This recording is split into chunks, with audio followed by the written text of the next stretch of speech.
Kodikunnil Suresh M P നമുക്കിപ്പം കോൺഗ്രസിൽ നിന്ന് പ്രതികരിക്കാൻ ചേരുന്നുണ്ട്. ശ്രീ കൊടിക്കുന്നിൽ സുരേഷ്, പ്രതീക്ഷിച്ച നീക്കങ്ങളാണ്. പക്ഷേ ഇന്ത്യ മുന്നണി ലോക്സഭാ തെരഞ്ഞെടുപ്പ് പടിവാതിൽക്കൽ എത്തി നിൽക്കുകയാണ്. അപ്പോൾ ഒരു പക്ഷേ അതിന്റെ ഏറ്റവും മുന്നിൽ നിന്ന നേതാവ് ഇന്ത്യ സഖ്യത്തെ ഇങ്ങനെ പിന്നിൽ നിന്ന് കുത്തിക്കൊണ്ട് ഇറങ്ങിപ്പോവുകയാണ്.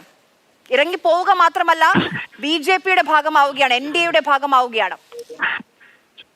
ഇന്ത്യൻ രാഷ്ട്രീയത്തിലെ വെറും കോമാളിയായി നിതീഷ് കുമാർ മാറിയിരിക്കുകയാണ്.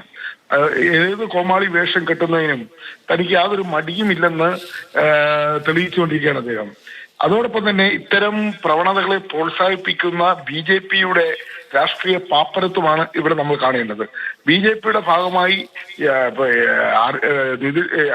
JDUവും അതോടൊപ്പം തന്നെ RJD കോൺഗ്രസ് മഹാസഖ്യം വിജയത്തിൽ വന്നു. അതിനുശേഷം ആ മുന്നണി ഉപേക്ഷിച്ച് BJPയോടൊപ്പം പോയി, BJPയോടൊപ്പം ചേർന്ന് ഗവൺമെന്റ് ഉണ്ടാക്കി. പിന്നെ അത് ഉപേക്ഷിച്ച് വീണ്ടും RJDയും കോൺഗ്രസ് ഐക്യം ഉണ്ടാക്കി ഗവൺമെന്റായി. പിന്നെ ഇപ്പൊ വീണ്ടും BJPയിലേക്ക് പോയിക്കാണ്. ഇങ്ങനെ രാഷ്ട്രീയത്തിൽ രാഷ്ട്രീയ പാപ്പരത്വമാണോ? വരുമ്പോൾ കോൺഗ്രസും സ്വീകരിക്കുന്നുണ്ടല്ലോ നിതീഷിനെ രണ്ട് കൈയും നീട്ടി. അതല്ല, കോൺഗ്രസിന് എന്താ ചെയ്യാൻ പറ്റുക? കോൺഗ്രസ് ജനാധിപത്യ മതേതര ശക്തികളെ BJPക്കെതിരായി അണിനിരത്തുക എന്നുള്ളതാണ്. സംഘപരിവാറിന്റെ നേതൃത്വത്തിൽ രാജ്യം ഭരിച്ചുകൊണ്ടിരിക്കുകയാണ് BJP. ആ സംഘപരിവാറിന് അപ്രമാദിത്വമുള്ള ഒരു ഗവൺമെന്റ് ഈ രാജ്യത്തിന്റെ മതേതരത്വവും ജനാധിപത്യവും എല്ലാം തകർത്തുകൊണ്ടിരിക്കുന്നു. ഭരണഘടനയെ അട്ടിമറിക്കാൻ ശ്രമിക്കുമ്പോൾ അതിനെതിരായി ആര് വന്നാലും അവരെ കൂടെ നിർത്തുക എന്നുള്ളതാണ് കോൺഗ്രസിന്റെ നയം. പക്ഷെ നിതീഷ് കുമാർ വന്നപ്പോഴും നമ്മൾ അതാണ് ചെയ്തത്. പക്ഷെ നിതീഷ് കുമാർ ഇപ്പോ വീണ്ടും BJPയുടെ കയ്യിലെ കളിപ്പാവയായി മാറുന്നു. ഇതിന്റെയൊക്കെ പിന്നിൽ BJP തന്നെയാണ്. അവരുടെ ഈ അധികാരം ഉപയോഗിച്ചും അന്വേഷണ ഏജൻസികൾ ഉപയോഗിച്ചും നമ്മുടെ ജനാധിപത്യത്തെ അട്ടിമറിക്കുകയും നമ്മുടെ പാർലമെന്ററി ജനാധിപത്യത്തെ ഇവർ കുഴിച്ചു മൂടുകയും ചെയ്തുകൊണ്ടിരിക്കുകയാണ്. രാഷ്ട്രീയത്തിലുള്ള എല്ലാ നിലവാരത്തെയും അവർ തകർത്ത് തരിപ്പണമാക്കുകയാണ്. രാഷ്ട്രീയ നേതാക്കന്മാർക്കും കാര്യം കൂടി ഞാൻ പറയാൻ ആഗ്രഹിക്കുന്നു. ഈ സമയത്ത് ഇപ്പോൾ കോൺഗ്രസിന്റെ 9 MLA-മാരെ ഫോണിൽ വിളിച്ചിട്ട് ഇന്നലെ മുതൽ വിളിക്കാൻ ശ്രമിക്കുന്നുണ്ട്. പക്ഷെ അവരെ പറ്റി ഒരു സൂചനയും ഇല്ല എന്നും കൂടി കേൾക്കുന്നുണ്ട്. ഇല്ല, അതിനെ കുറിച്ച് ഞാനും മാധ്യമങ്ങളിൽ കേട്ടതാണ്. കോൺഗ്രസ് മാത്രമല്ല, എല്ലാ പാർട്ടികളെയും, പ്രതിപക്ഷ പാർട്ടികളെ മുഴുവൻ അസ്ഥിരപ്പെടുത്താനും അവരെ പ്രതിപക്ഷ പാർട്ടികളെ മുഴുവൻ തകരിപ്പണമാക്കിക്കൊണ്ട് തങ്ങളുടെ സർവാധിപത്യം ഈ രാജ്യത്ത് നിലനിൽക്കണം, തങ്ങളോടൊപ്പം നിന്നാലേ രക്ഷയുള്ളൂ എന്ന് വരുത്തി തീർക്കണം. അങ്ങനെ ഈ രാജ്യത്ത് ഒരു BJPയുടെ ഏകാധിപത്യ സർവാധിപത്യം നടപ്പാക്കാൻ വേണ്ടി ഏത് പാർട്ടിയുടെയും ജനാധിപത്യ മര്യാദകൾ ഏത് തലത്തിലും ലംഘിച്ചുകൊണ്ട് ആരെയും തങ്ങളോടൊപ്പം നിർത്താനും ഏത് പാർട്ടികളുള്ള MLA-മാരെയും MA-മാരെയൊക്കെ ആയാറാം ഗേറാമിലൂടെ തങ്ങളോടൊപ്പം നിർത്താനും അതിന് എത്ര ആയിരം കോടി രൂപ ആരാണ്? അദാനിയെ പോലെയുള്ള ആളുകളല്ലേ മോദിക്ക് പിന്നിൽ നിൽക്കുന്നത്. അവർക്ക് എത്രായിരം കോടി രൂപയാണ് ലാഭം ഈ മോദി ഗവൺമെന്റ് അധികാരത്തിൽ വന്നതിന് ശേഷം ഈ ഗവൺമെന്റ് കൊടുത്തിട്ടുള്ളത്. അവരുടെ ഈ പണം എല്ലാം ഉപയോഗിച്ചുകൊണ്ട് നമ്മുടെ രാജ്യത്തിന്റെ പരമപ്രധാനമായ ജനാധിപത്യ മതേതര എല്ലാം തകർക്കുന്നു. നമ്മുടെ പാർലമെന്ററി ജനാധിപത്യത്തെ അട്ടിമറിച്ച് നമ്മുടെ രാജ്യത്തെ ലോകത്തിന്റെ മുന്നിൽ തന്നെ നമുക്ക് നാണക്കേട് ഉണ്ടാക്കുന്ന തരത്തിലുള്ള ബീഹാർ എന്നൊരു സംസ്ഥാനത്തിന്റെ ഭരണം മാത്രമല്ല, ഇന്ത്യ മുന്നണിയെ കൂടി ഇന്ത്യ മുന്നണിയെ സംബന്ധിച്ച് വലിയ തിരിച്ചടിയാണ് നിതീഷിന്റെ ഈ ഇറങ്ങിപ്പോക്ക്. നോക്കൂ, നിങ്ങൾ വീണ്ടും ഭാരത് ന്യായ് യാത്രയുമായി പോകുമ്പോൾ തുടങ്ങിയ ദിവസം തന്നെ മിലിന്ദ് ദിയോറ രാജിവെച്ചു. മമതാ ബാനർജി ഒറ്റയ്ക്ക് മത്സരിക്കുമെന്ന് പ്രഖ്യാപിക്കുന്നു. അത് കഴിഞ്ഞതാ ഇപ്പോൾ നിതീഷ് കുമാർ BJPക്കൊപ്പം പോയി നിൽക്കുകയാണ്. ഇനി ആം ആദ്മി ഉണ്ടാകുമോ ഇല്ലയോ എന്ന കാര്യത്തിൽ ഒരു തീരുമാനമില്ല. ഉത്തർപ്രദേശിലും ഇപ്പോൾ കല്ലുകടി സീറ്റ് വിഭജനവുമായി ബന്ധപ്പെട്ട് വലിയ അസ്വാരസ്യങ്ങൾ ഉണ്ടെന്ന് കേൾക്കുന്നു. ഇന്ത്യ മുന്നണിയെ തന്നെ ഇല്ലാതാക്കുന്ന വാർത്തകളാണ് വരുന്നത്. അല്ല, BJP അധികാരത്തിൽ ഇരിക്കുന്നിടത്തോളം കാലം ഈ രാജ്യത്ത് ഒരു പ്രതിപക്ഷത്തെ ഏതെല്ലാം തരത്തിൽ ദുർബലമാക്കാൻ കഴിയുമോ അത് അവർ ചെയ്യും. അവർക്ക് ഇവിടെ ഒരു പ്രതിപക്ഷം വേണ്ട. അവരെ എതിർക്കുന്നവരോ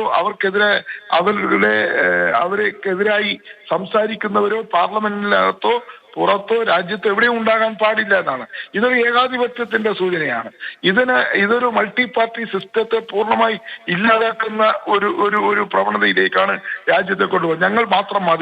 ഞങ്ങൾ മാത്രം മതി എന്നുള്ള ഇവിടെ പ്രതിപക്ഷം വേണ്ട, ഞങ്ങൾ മാത്രം മതി, ഈ രാജ്യം ഭരിക്കാൻ ഞങ്ങൾ മതി, ഇവിടെ പ്രതിപക്ഷം വേണ്ട, ഇവിടെ ഞങ്ങളെ എതിർക്കുന്നത് ആരും വേണ്ട അതിന് എതിർക്കുന്നവരാരായിരുന്നു? ഒന്ന് ED അന്വേഷണ ഏജൻസികളെ ഉപയോഗിച്ച് അവരെ തകർക്കാൻ ശ്രമിക്കും, അതല്ലെങ്കിൽ അവര് ഇൻകം ടാക്സും ഈ CBI പോലെയുള്ള ഏജൻസികൾ തകർക്കും, ഇലക്ഷൻ കമ്മീഷൻ ഉപയോഗിച്ച് പ്രതിപക്ഷ പാർട്ടികൾ ഭരിക്കുന്ന സംസ്ഥാനങ്ങളിൽ കുഴപ്പമുണ്ടാകും, ഗവർണർമാരെ ഉപയോഗിച്ച് പ്രതിപക്ഷം ഭരിക്കുന്ന സംസ്ഥാനങ്ങളിൽ കുഴപ്പങ്ങളുണ്ടാകും. ഇങ്ങനെ എന്ത് ചെയ്യാൻ പഠിക്കാതെ ഏത് തരംതാണ പണി ചെയ്തും ഈ നമ്മുടെ രാജ്യത്തിന്റെ മഹത്തായ ജനാധിപത്യ മൂല്യങ്ങളെ അത് തകർക്കുന്ന പാർലമെന്ററി ജനാധിപത്യത്തെ തകർത്ത് തരിപ്പണമാക്കിക്കൊണ്ട് എല്ലാം തങ്ങളുടെ കൈക്കലാക്കുന്ന, എല്ലാം തങ്ങളുടെ നിയന്ത്രണത്തിലാക്കുന്ന ഒരു സംവിധാനത്തിലേക്ക് BJP ചെന്നെത്തിയിരിക്കുന്നു. അതാണ് നിതീഷ് കുമാറിന് ഇപ്പോൾ അവര് സഖ്യം ആദ്യം യോഗം ചേർന്നപ്പോൾ എത്രയെത്ര പാർട്ടികളാണ്, ചെറിയ പാർട്ടികൾ, പ്രാദേശിക പാർട്ടികളൊക്കെ ഇങ്ങനെ അണിനിരന്നതാണ്, ഓരോരുത്തരായി വിട്ടു പോവുകയാണ്. ഇപ്പോൾ എന്തുകൊണ്ടാണ് നിതീഷ് കുമാർ ഇന്ത്യ മുന്നണിയെ വിട്ട് NDAയിൽ എത്തിയതെന്ന് ചോദിച്ചാൽ, നിതീഷിന് എന്നും അധികാരം വേണമായിരുന്നു, 2024 ഒരു പക്ഷേ പ്രധാനമന്ത്രി സ്ഥാനാർത്ഥിയായി ഉയർത്തിക്കാട്ടണമായിരുന്നു, ഇന്ത്യ സഖ്യത്തിന്റെ കൺവീനർ ആകണമായിരുന്നു, കുറെ ആഗ്രഹങ്ങൾ ഉണ്ടായിരുന്നു. അത് ആദ്യത്തെ യോഗത്തിൽ തന്നെ ഉയർന്നു വന്നതാണ്. പക്ഷേ അന്നൊരു അനുകൂല സമീപനം സ്വീകരിച്ചിരുന്നെങ്കിൽ ഇത്രയും പരുങ്ങലിലേക്ക് കാര്യങ്ങൾ പോകുമായിരുന്നോ? ഇല്ല, ഇന്ത്യ സഖ്യത്തിന്റെ നേതാവായി എങ്ങനെയാണ് കോൺഗ്രസ് എന്ന് പറയുന്ന ഒരു നിതീഷ് കുമാറിന്റെ പാർട്ടിക്ക് എവിടെയാണ് സ്വാധീനമുള്ളത്? ആകെ ബീഹാറിൽ മാത്രമാണ്. ബീഹാർ മാത്രമല്ലല്ലോ ഇന്ത്യ. അപ്പൊ സ്വാഭാവികമായും നിതീഷ് കുമാറിന് അവകാശപ്പെട്ടത് മാത്രമേ നിതീഷ് കുമാർ ആഗ്രഹിക്കാവൂ, അവകാശപ്പെടാവൂ. പക്ഷെ നിതീഷ് കുമാർ ഒരു സംസ്ഥാനത്തിൽ മാത്രം ഒതുങ്ങി നിൽക്കുന്ന ഒരു പാർട്ടിയുടെ നേതാവ് എന്ന നിലയിൽ അദ്ദേഹത്തിന് ഇന്ത്യ സഖ്യത്തിന്റെ ചെയർമാനാവണം, കൺവീനറാവണം, ഇന്ത്യയുടെ പ്രധാനമന്ത്രിയായി അദ്ദേഹത്തെ ഉയർത്തിക്കാട്ടണമെന്ന് പറയുമ്പോൾ JDU-വിനേക്കാൾ സ്വാധീനമുള്ള, അതുപോലെ തന്നെ സ്വാധീനമുള്ള മറ്റു പാർട്ടികൾ ഈ സഖ്യത്തിലില്ലേ? അപ്പൊ അവരെന്ത് ചെയ്യും? അവരെ നമുക്ക് കുറച്ച് കാണാൻ കഴിയുമോ? അതുപോലെ തന്നെ JDU എന്ന് പറയുന്ന പാർട്ടിയെ ഉണ്ടെങ്കിൽ മാത്രമേ ഇന്ത്യ സഖ്യം മുന്നോട്ട് പോവുകയുള്ളൂ, അല്ലെങ്കിൽ ഭരണം കിട്ടുകയുള്ളൂ എന്നൊക്കെയുള്ള അവരുടെ ഒരു നീക്കം, അല്ലെങ്കിൽ അതിന്റെ നിലപാട്, അതൊന്നും ശരിയല്ലല്ലോ. നമ്മുടെ ലക്ഷ്യം എന്താണ്? BJP-യെ താഴെ ഇറക്കുക. 2024 തെരഞ്ഞെടുപ്പിൽ നരേന്ദ്രമോദി നേതൃത്വത്തിലുള്ള ഈ ഫാസിസ്റ്റ് ഭരണകൂടം ഇനി ഈ രാജ്യത്ത് വരാതിരിക്കുക. അതിന് എന്ത് വിട്ടുവീഴ്ച ചെയ്തും നമ്മൾ ഒരു പോരാട്ടത്തിന് തയ്യാറാകുക എന്നുള്ളതാണ് ഇന്ത്യ സഖ്യത്തിന്റെ പരമപ്രധാനമായ ലക്ഷ്യം. അതിന് തയ്യാറാകാതെ നമ്മൾ ഈ സംസാരിക്കുന്ന സമയത്ത് പോലും ഇന്ത്യ മുന്നണി നിലനിൽപ്പ് തന്നെ പരുങ്ങലിലാണ് എന്ന് ഉറപ്പാക്കുന്ന വാർത്തകളാണ് വന്നുകൊണ്ടിരിക്കുന്നത്.